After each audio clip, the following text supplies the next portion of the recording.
Ζωή, πόσο σκληρό μου φύχε, πήρες τον αγαπημένο μου και σπάσες την καρδιά μου. Με την απόσια το σβήστηκαν τα κεριά μου. Η νύχτα γίνεξε σκοτάδι και η φωνή μου φτάνε μόνο στον ουρανό.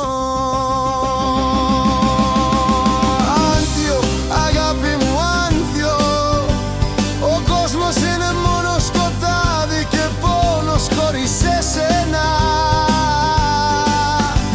Να είναι η θέση σου στον παραδείσο και η ψυχή σου στην ειρήνη του Θεού.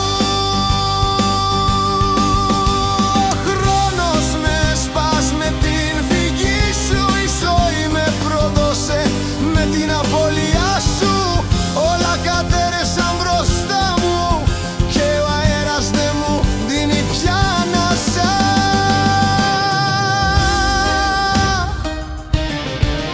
Νόμιζα ότι ήμουν δυνατός με σένα κοντά, τσαρουμένος με το γέλιο σου, ζώντας με την παροία σου. Πώς να ζω χωρίς τη φωνή σου, πώς να ανοίχω την πόρτα κι να μη είσαι εδώ.